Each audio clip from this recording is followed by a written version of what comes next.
Welcome to Q&A with Prabhu Chawla. Most important topic of discussion these days is whether the telecom companies should be saved by the government or let them fight their battle themselves. If you go by the liberal economists, they will always say that whenever the industry goes sick, government should come out of and support them fully.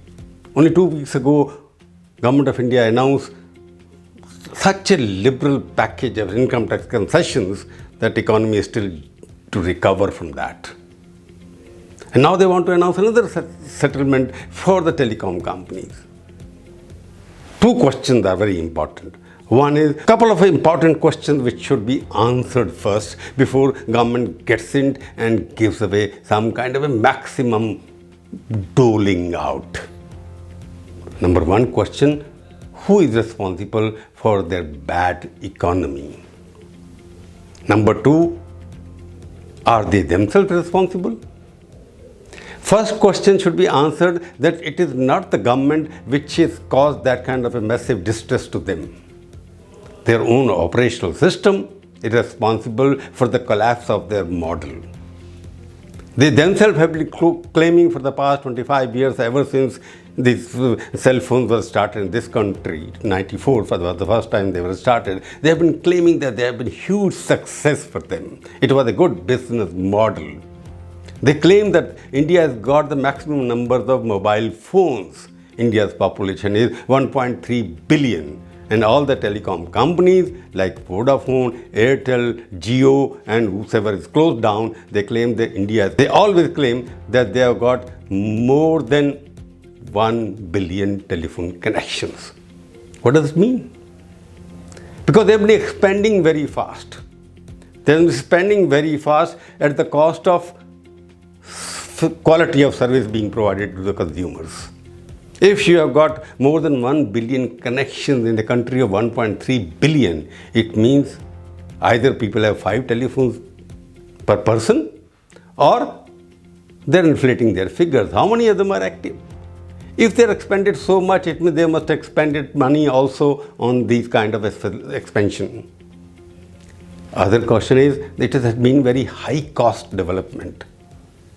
They have made huge profits in the beginning from 94 onwards when they were given licenses almost free.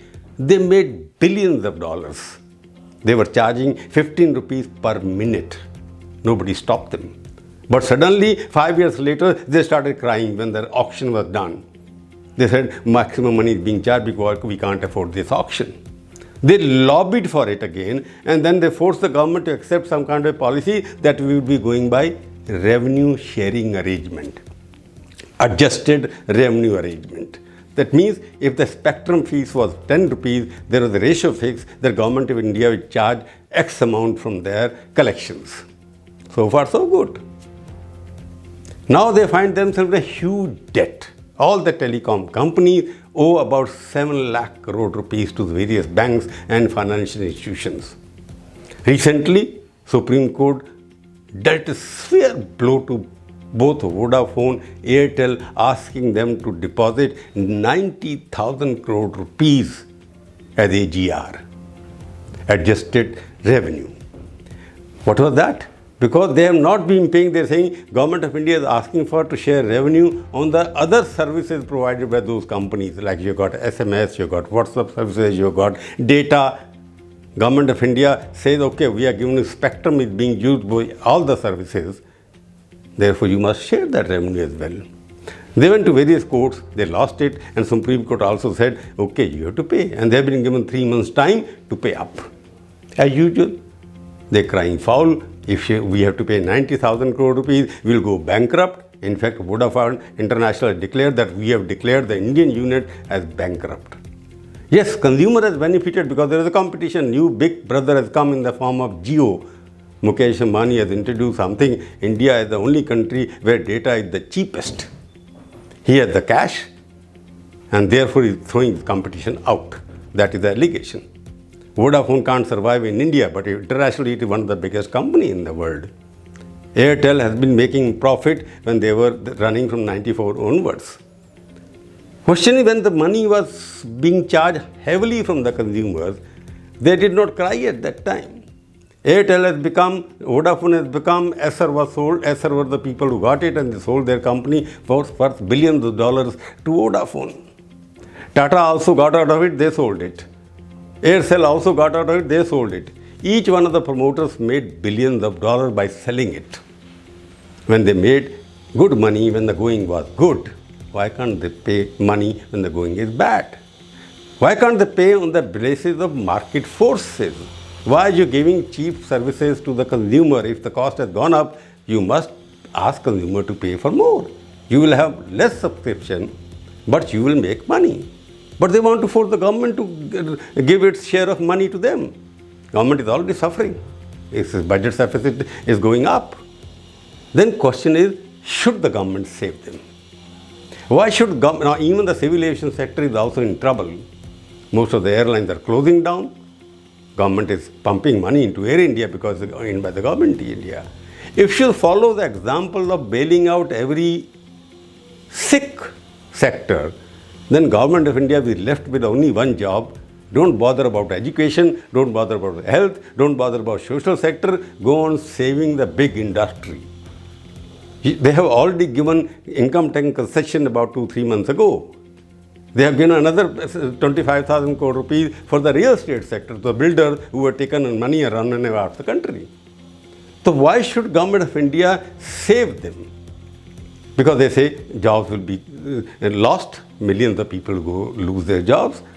That is a threat they always give. But nowhere in the world, government of the day or government of that country comes into the picture, intervenes and gives money out of their own pocket to save the rich industrialist. Because each one of the owner of telecom company has become richer while their companies are becoming poorer.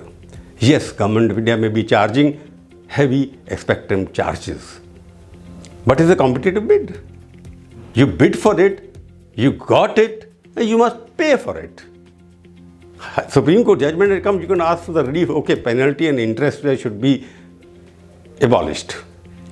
Finance Minister of country has given the statement, she would consider, okay, penalty and other excessive charges we can consider and give them some benefit. The question which remains unanswered is, why the sixth sector in our economy always lobbies and blames the government for their own fault?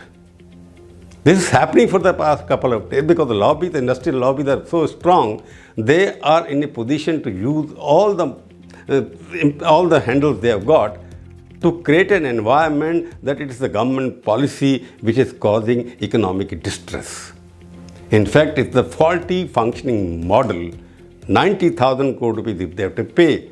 But if you look at the history of theirs in the past, they have paid much more. Their net worth has gone up from zero to billions of dollars. Their share prices have gone up there. They have sold their equity. The promoters who had 100% equity, they now own only 10%, 15%. They have become richer when they were making money. Why should they force the government to pay for their recovery? So my question is that if the fault is there in a market economy, there can't be double standard. Government of India should not be always helping those because of whose functioning the business has gone down. The question arises, government should keep a distance from the industry, let the market forces decide. If they can't run it, let somebody else take over. Thank you very much.